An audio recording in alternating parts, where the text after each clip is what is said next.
Hey guys, welcome to Kiwi Classics and Customs. Look what we got in today. 1940 Chevy truck. A little different. This is actually going to be a beer truck. TriStar taps, as in beer on tap. And in here is going to be some beer barrels, and on the other side there's taps. But at the moment it's not going anywhere. It just rolled in on the back of a tow truck, won't start, cranks, won't start. I think we can fix that. But yeah, look at this old thing. It's pretty cool. It's a pretty, it's obviously got patina, but it's a pretty decent looking truck. This is unusual that the rubber's not doing real well, but that's normally these are a split window here, and I was thinking that was acrylic or something like that, but that's glass. I don't know whether this is an aftermarket thing that the old truck guys, somebody's making for these old trucks, but that's kind of cool, not having the divider bar and the glass is just bent in the middle there. So that's kind of cool. 1940s air conditioning. That opens and closes from inside. That just, if you look down there, you can see the pedals. So yeah, that's straight in there, some fresh air. So yeah, 1940s air conditioning. Now, what it does have hiding under there is a 305 Chevy. Customer doesn't know a lot about it. It's a 3-speed auto, and yeah, we don't know what it's got for a rear end. We're not sure what the suspension is yet, but we haven't had it in the air. But yeah, it's going to be a fun truck, potentially, I think. But yeah, it's pretty solid. It's not all rusted away. The running boards are decent. Here's a tap. Unfortunately, there's no beer, which is probably a good thing there's no beer coming out, because it's pretty darn hot in here, so that would be a little tempting. But yeah, it's going to be a great promo truck for the guy, as long as it runs.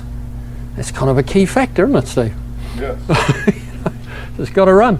So yeah, we're going to dive under the, roll it forward, get it racked up, dive under and see if we can't figure out why it's not running.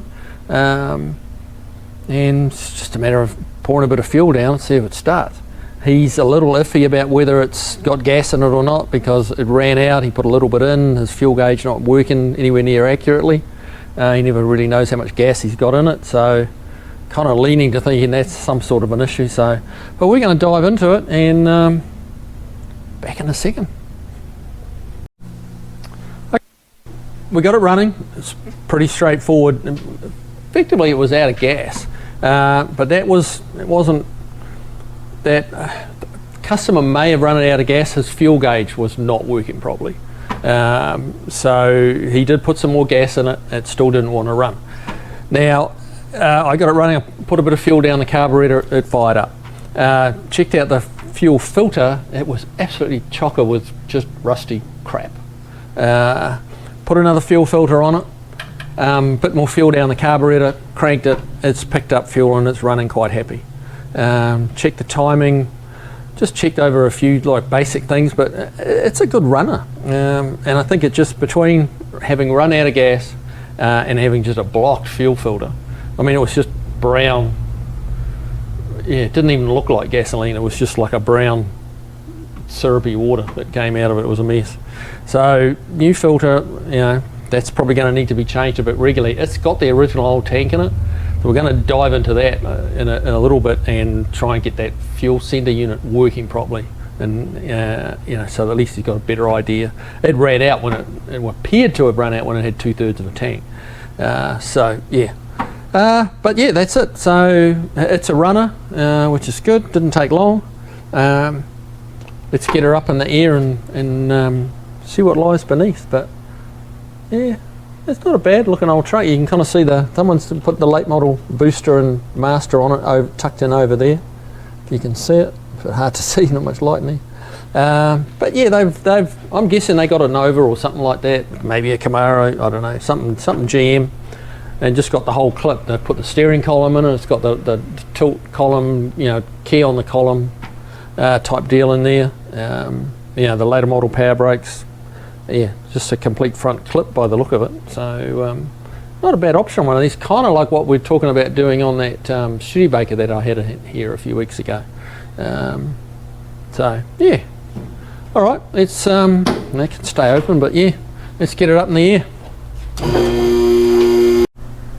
Okay, let's check this interesting specimen out and see what we got, because the owner's not too sure what he's got. So let's see. Well, that's definitely not the original axle, because we've got these upper forelink mounts on here.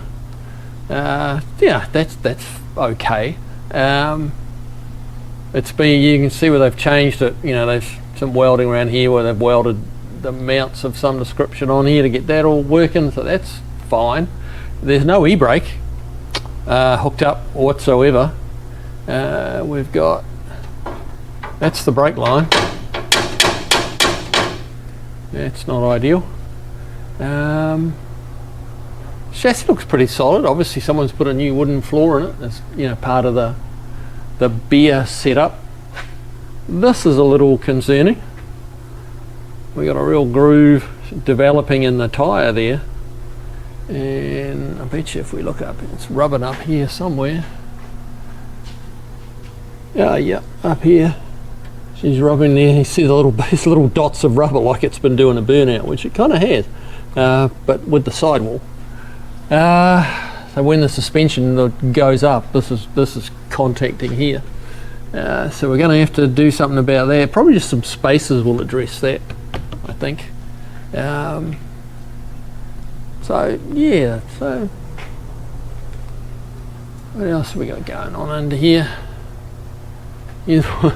What's left of the old e-brake system here, but that's not, I mean, it does have park on the automatic, so you know it's not going to roll away.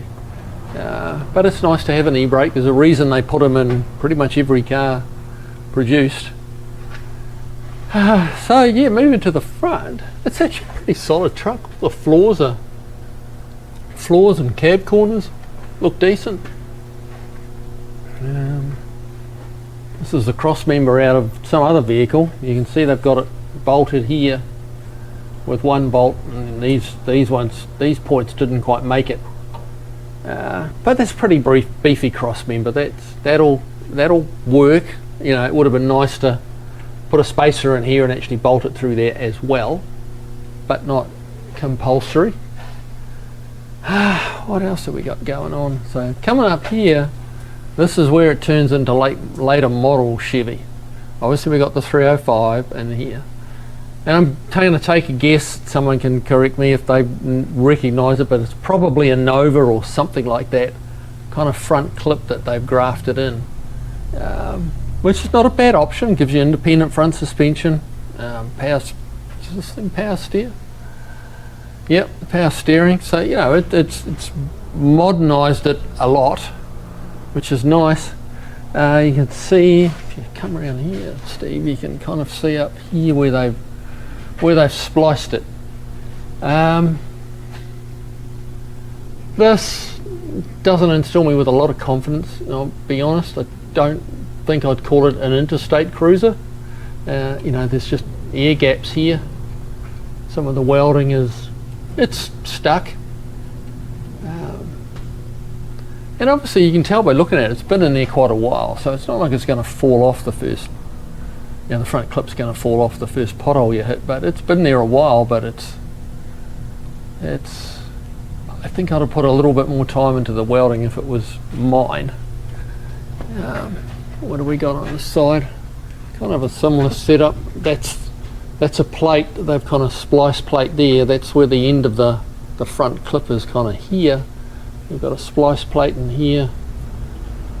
Would be nice to see this all fully welded, and maybe grind this back and run.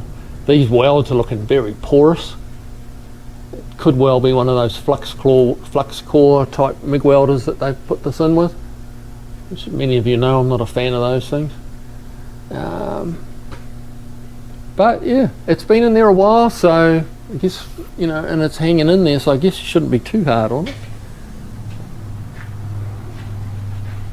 Got a beefy front roll bar on it.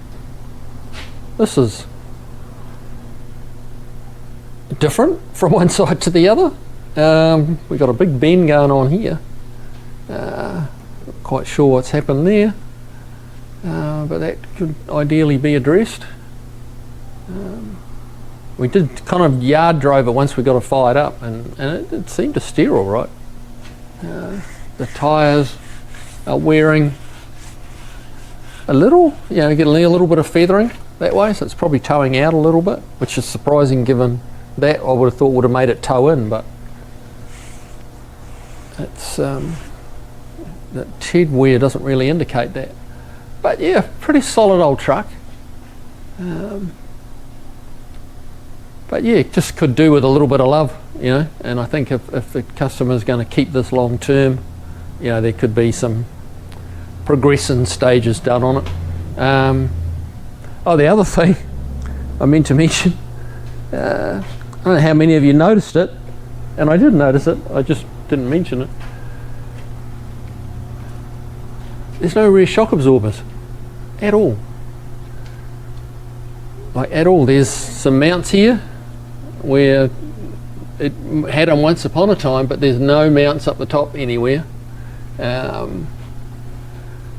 So, I mean, the suspension doesn't move a lot in the back of these old trucks. They've got a ton of leaf spring in here.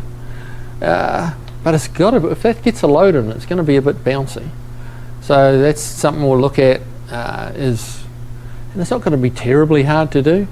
I mean, probably just vertically mount some shocks up here, hang a bracket off the chassis rail here for the top to go to, and that'll take care of it.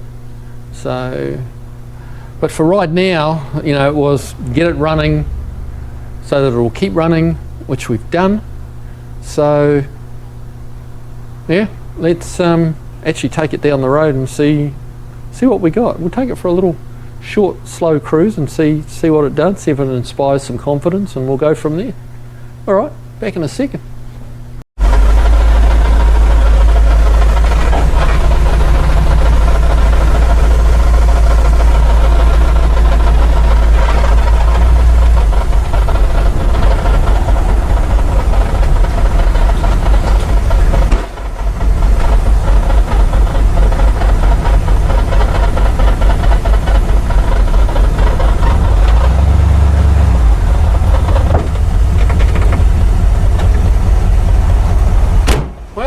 Isn't this cozy? Yeah, we're a lot closer than some of the other cars. This is they're not big. Were people smaller in the 40s? I don't know. You can't see a thing out the back of this truck. You've got a little teeny tiny mirror here. I'm kind of waiting for the thud. I'm hoping not to hear.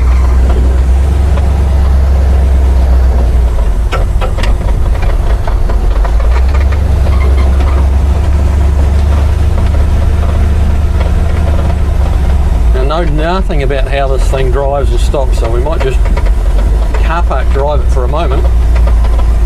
Okay, we do have brakes. Pretty good squeak going on.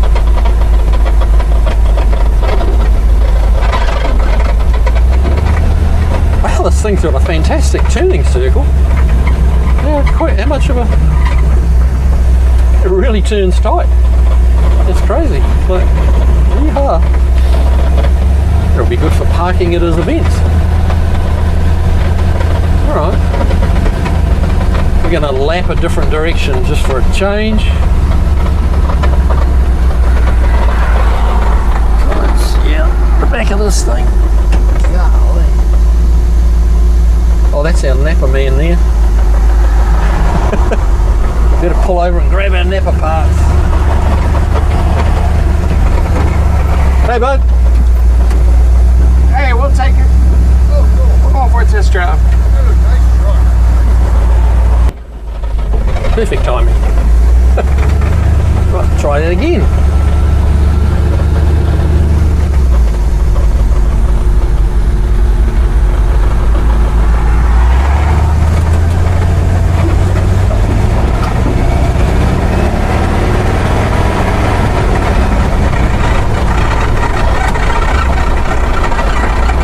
If it's got turn signals, it clicks. Oh no, there's a little light flashing down here on the dash. Wow, it's got such a small, tight turning circle. That's amazing.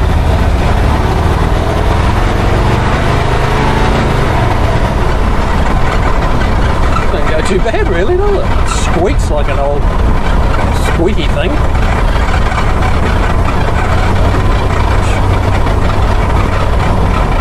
Actually tracking down the road reasonably well. Considering how bent that steering arm is.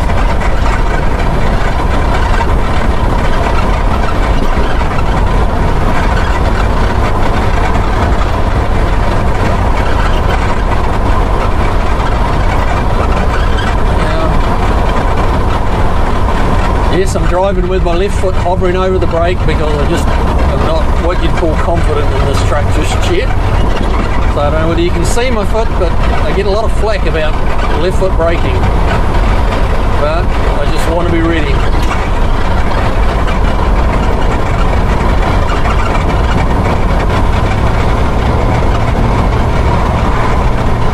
But for all its shortcomings, it drives better than a stock 1940 Chevy truck.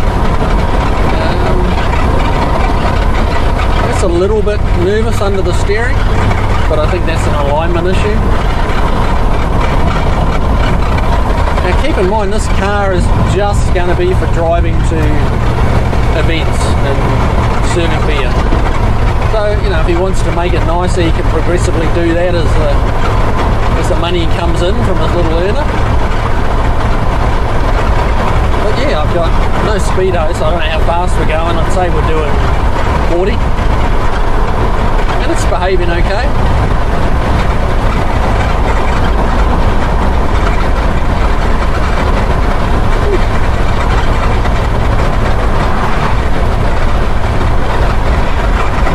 I gotta say, look, now the brakes are definitely quite good. That power booster's working. I gotta say it's driving a little better than I kind of expected it to.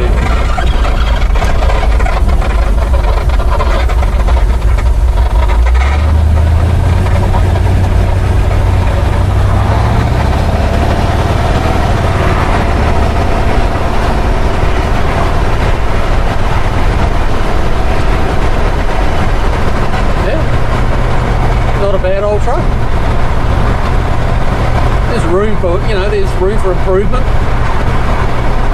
but you know there usually is, to some degree. You know, most hot rods, especially one this old and that's been as modified as this is. So,